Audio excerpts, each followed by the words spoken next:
В этом выпуске я окунусь в атмосферу старого арабского города, прокачусь по трассе Формулы-1, остановлюсь в одном из самых необычных отелей и уеду в пустыню, чтобы найти там концертный зал. Я в королевстве Саудовская Аравия.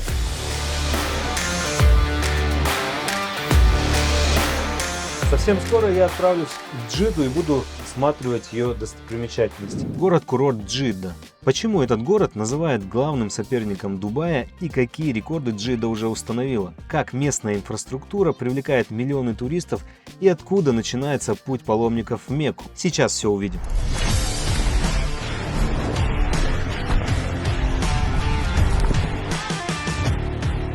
Город Джидда – один из главных курортов Саудовской Аравии. Он расположен на побережье Красного моря и является одним из крупнейших культурных и туристических центров королевства. Город представляет собой целый калейдоскоп для туристов. Исторические достопримечательности соседствуют с современными чудесами архитектуры, а красота местной природы удивительно гармонирует с огромными яхт-клубами и гоночными трассами. Неважно, любите ли вы спокойный или активный отдых, в Джидде каждый найдет что-то для себя.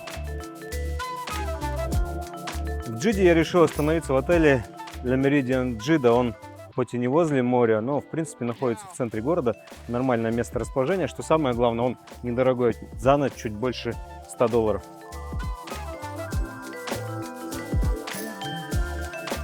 Ожидаем заселения в номер вот в таком вот шатре.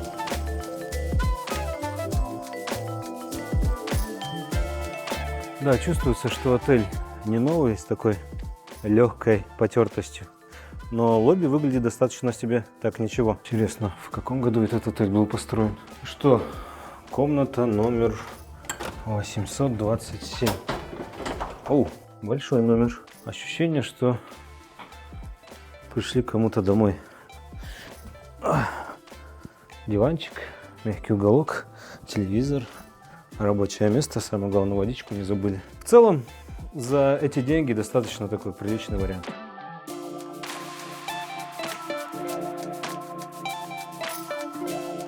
При выходе из отеля помните, что город-курорт Саудовской Аравии – это не тот город-курорт, к которому мы привыкли в других странах. Несмотря на те изменения, которые здесь происходят и происходили в течение последних лет, все равно остается такое понимание дресс-кода. Общественные места лучше посещать в более скромной одежде. Женщинам не рекомендуется оголять плечи, лучше носить кофту с длинным рукавом, длинные юбки, а может быть брюки. Мужчинам также лучше не оголять торс, носить брюки, а если шорты, то ниже колен. В принципе, можно вот с меня списать референс и одеваться примерно так же.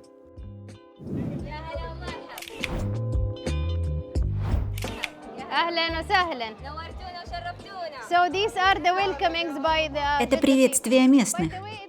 Кстати, это не потому, что у нас камера. Они всегда такие душевные. За это я их очень люблю. Здесь находится первая школа для мальчиков в Саудовской Аравии. Ее основала на свои деньги семья Зайнал в 1920 году. Она работает до сих пор. Есть еще отдельная школа для девочек. Образование абсолютно бесплатное в Саудовской Аравии. Для всех? Для всех, даже для иностранцев. Но иностранцы должны иметь вид на жительство. Если они являются резидентами, то могут ходить в государственные школы. А частные школы доступны иностранцам? Туда может пойти любой, но нужно платить. Так что да.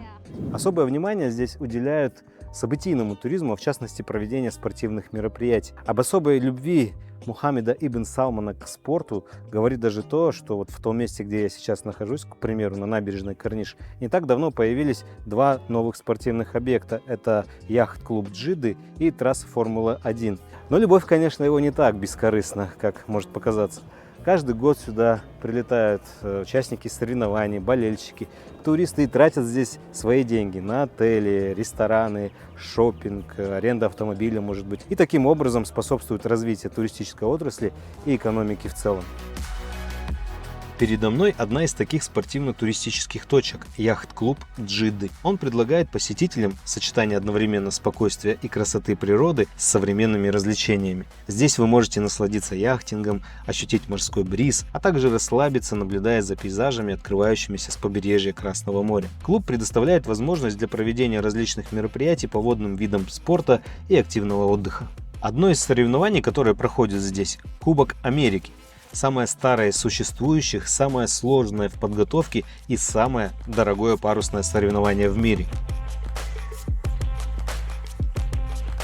Ну а если вы хотите почувствовать себя участником регаты, то это тоже возможно. Просто прилетаете сюда, арендуете одну из этих яхт, ну и участвуете в гонке. Кстати, стоимость может быть разная, и она зависит от типа, размера судна, дополнительных услуг, к примеру, услуг какого-то экипажа. И те суммы, которые мне удалось узнать, они начинаются от 57 тысяч долларов и доходят даже до $500 000. Так что, как говорится, на любой вкус и кошелек. А вот и главный гвоздь программы побережья – новенькая трасса Формулы-1. В 2021 году на ней был проведен Гран-при Саудовской Аравии впервые в истории. Самое уникальное здесь – это невероятная близость к морю. Только представьте, болиды на высокой скорости вписываются в поворот, и при сильном развороте камешек из-под колеса легко может отскочить в Красное море.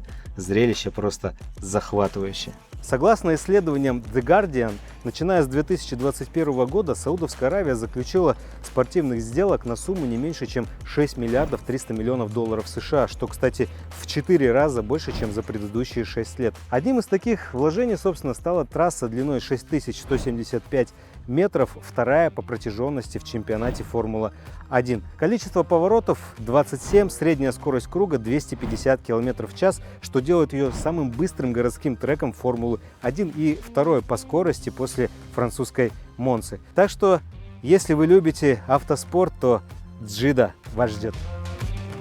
Но если спортивные мероприятия вас не особо интересуют, то и здесь вас можно удивить. Всего в 7 минутах ходьбы от яхт-клуба находится знаменитая плавучая мечеть Джидды Аль-Рахма. Вот она за моей спиной. Но она не особо плавучая. Я думал, если честно, что она будет прям плавать. Она просто стоит на таких сваях прямо в воде. Ну, выглядит, в принципе, очень красиво. Вы только посмотрите, какой умиротворенный дзен можно словить, наблюдая, как она парит над водой. Тысячи паломников Умры и Хаджа посещают Масджид Аль-Рахма круглый год, ведь город Джидда является воротами в священные города Медину и Мекку.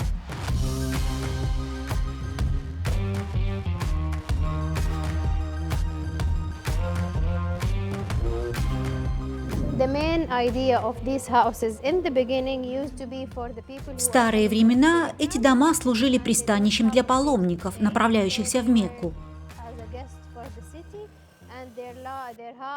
Все, что им было нужно, еда, одежда, местные жители давали совершенно бесплатно. Благотворительность. Благотворительность, да.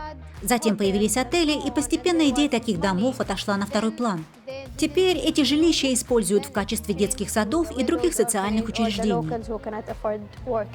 Пройдясь по основным топовым туристическим локациям, я понял, что побережье Джидды, в принципе, курорт международного класса, причем курорт, который стоит на Красном море и ничем не уступает тому же Катару, Бахрейну или Арабским Эмиратам. Здесь также есть исторические места, которые могут посетить любители таких локаций, куда я, кстати, и отправлюсь. Но перед этим я решил заглянуть в местный ресторан и познакомиться с кухней, потому как кухня также является непременным атрибутом культуры и истории. Рынки Старой Джидды – это цветник для гурманов, предпочитающих рыбу. Тут же находятся и заведения, в которых рыбу и морепродукты готовят с самыми экзотическими приправами.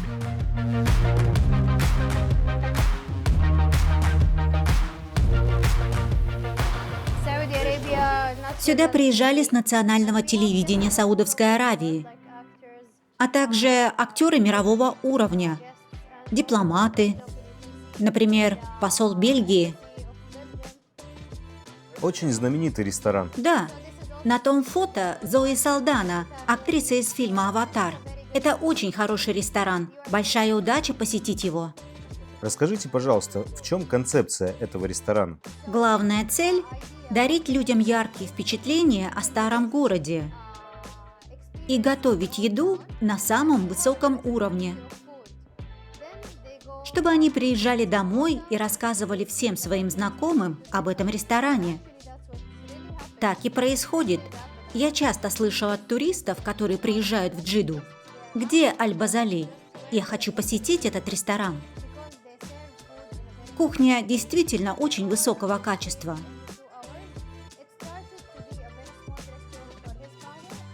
Каждый день рано утром привозят свежую рыбу из одного старинного магазина.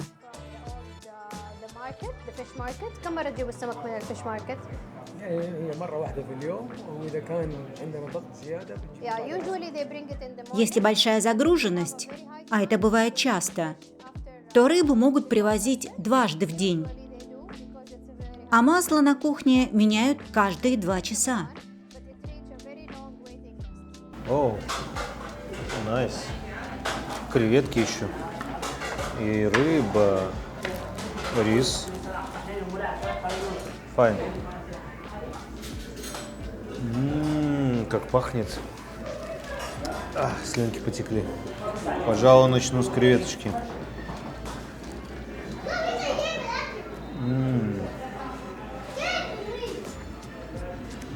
Какими-то специями очень вкусно. Попробуем этот странный рис, который очень вкусно пахнет. Вот, зелень подоспела. Так. Обычно я начинаю именно с зелени. Пожалуй, еще одну креветочку.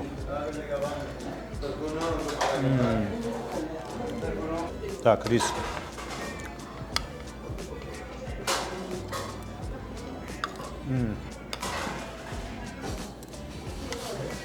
В целом можно приходить, даже рис есть без ничего. Очень вкусный. А это что за зверь? Как с ним разбираться?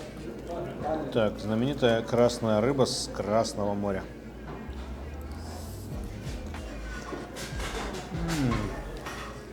Что, это одно из самых вкусных мест, которые мне удавалось посещать за последние, не знаю, несколько месяцев. Реально, рыба просто бомбическая. Вкуснее рыбу я никогда не ел, а я поел ее много где. Ну что, мы подкрепились, пора двигаться дальше, изучать местную культуру и достопримечательности. Но сначала я похожу по ночному рынку даунтауна старого города Джиды и постараюсь проникнуться местной культурой. Здесь находятся текстильные лавки. Товары обычно продаются сразу в большом количестве, поэтому покупателей не так много. Но если кто-то и покупает, то уносит с собой дюжину тканей. Это место, где можно найти традиционные ткани, одежду и все связанное с национальной культурой. Хна, да, вот это. Они используют ее для волос и рук. Вы знаете, когда была основана Саудовская Аравия? Саудовская Аравия как государство? Да. По-моему, в 1921 году. Приблизительно да. Саудовской Аравии около 300 лет. Это произошло, когда Вторая Саудовская Аравия объединила все племена вокруг Эр-Рияда. Последним было королевство Хиджаз со столицей в Джиде. Несколько самых влиятельных семей из старого города встретились с королем Саудовской Аравии Абдель-Азизом прямо здесь, на центральной площади, где мы сейчас находимся. Они встретились, чтобы объединиться. Сейчас зайдем в книжный магазин. Там много интересных книг. Перед вами журнал Life 1943 года. Почти 100 лет. 81 год. Сейчас покажем вам очень любопытное фото. Пока что не читайте надпись внизу. Кто эти люди? В центре король Абдул-Азиз. А рядом с ними? Из какой они страны? Не уверен, но думаю, эти люди из США или Великобритании. Совершенно верно. Вы выиграли приз. Первый, кто ответил верно. А вы из России? Из Казахстана. Но я русский. Я слышал, что в России хорошее образование. Так вот, эти люди – фотограф и журналист этого издания. А вот здесь самая старая фотография Джиды. Она 1884 года. Панорама города.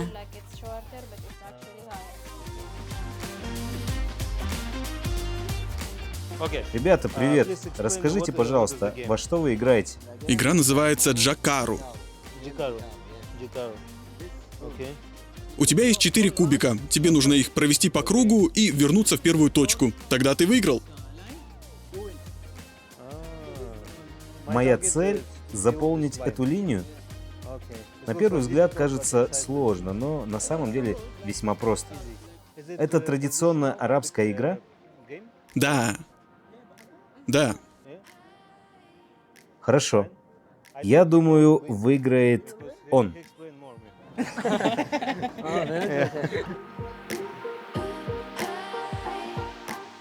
Две самые главные современные визитные карточки города Джида. Первая – это фонтан короля Фахда, который поднимается 16-тонной струей воды на высоту 312 метров и является, между прочим, самым большим фонтаном, действующим фонтаном в мире. Вторая – это башня Джида Тауэр, которая должна вскоре построиться, и высота ее составит 1 километр. Здесь она побьет рекорд Бурдж-Халифа и станет самой высокой башней в мире. Даже здесь ощущается какое-то соревнование с Дубаем. Но вот точно в чем сложно соперничать с Саудовской Аравией, так это в культурно-историческом наследии. И в этом вы убедитесь, если отправитесь со мной дальше, в город Аль-Ула. Поехали!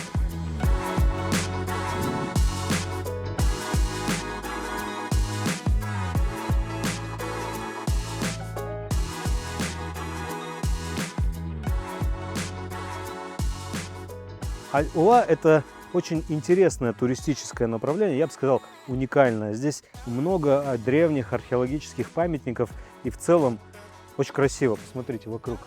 Кстати, регион Аль-Ула также внесен в направление по развитию туризма согласно программе Saudi Vision 2030. И каждый год сюда приезжает все больше и больше туристов. Ну, в принципе, понятно почему. Мало где на нашей планете найдешь вот такое вот потрясающей красоты место.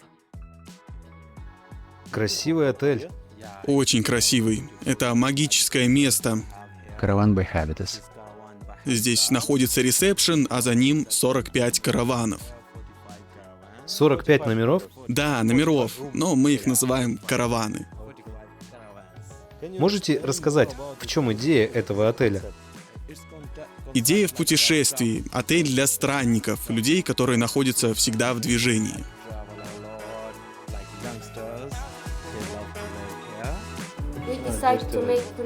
Я хочу, чтобы вы прониклись атмосферой нашего отеля. Закройте глаза.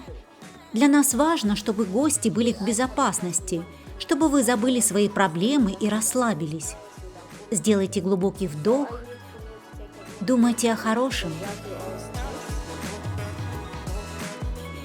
Мы только что провели церемонию гостеприимства, рассказали об этом отеле, провели такую мини-медитацию, рассказали о древних традициях, что они используют в домах для того, чтобы очищать воздух. В общем, очень круто встретили. Теперь пора заселяться в номер. Опа! Поехали. Вагончик, номер. Будем заселяться.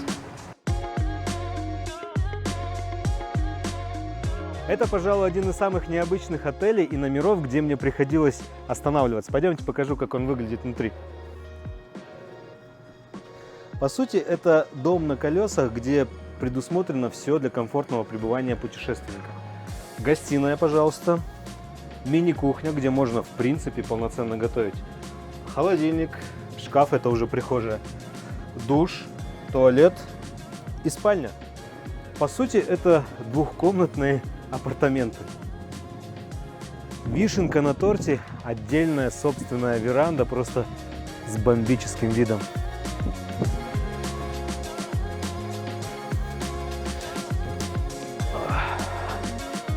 Кайф.